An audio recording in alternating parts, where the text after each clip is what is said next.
Hassan Ladha from mathemath.com. Let's start with question number 11 of exercise number 1.1. The statement of this question is 16a raised to power 6 b raised to power 7 over 12 a cube b raised to power 5 plus 20 a raised to power 5 and b raised to power 4. अब इसको हमने simplify करना है. सबसे पहले तो हम, जैसा कि हमें पता चल रहा है कि यहाँ पे डिनोमिनेटर में से हम यहाँ पे a क्यूब, देखें a क्यूब यहाँ भी है और ये a5 में से a क्यूब निकल आएगा, तो बाकी यहाँ पे a स्क्वायर रह जाएगा.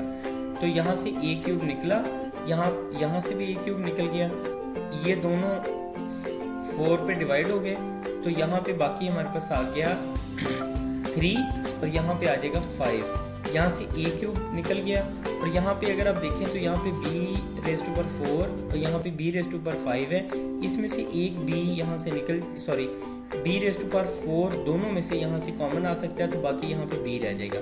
तो इस तरह से हमने 4a cube b raise to power 4 को कॉमन ले लिया, तो हमारे पास बाकी बचा यहाँ पे, यानी ये 4 पे डिवाइड हुआ तो 3 आ गया, a क्यूब वैसे ही कॉमन आ गया बाहर, b की पावर 4 यहाँ से कॉमन आई तो यहाँ पे खाली b आ जाएगा, प्लस ये 20 जब 4 पे डिवाइड होगा तो हमारे पास 5 आ जाएगा, b4 तो यहाँ से वैसे ही बाहर निकल गया और a की पावर 5 इसमें से a क्यूब बाहर निकल गया, तो बाकी यहाँ पे a की पावर 2 यानी a स्क्वायर यहाँ पे रह गया.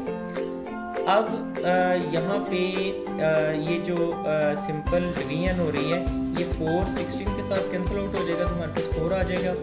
यहाँ पे ये a की पावर 6 है, इसको हम लिख सकते हैं a cube multiplied by a cube. यहाँ b की पावर 7 है, इसको हम लिख सकते हैं b की पावर 4 मल्टीप्लाइड बाई b की पावर 3.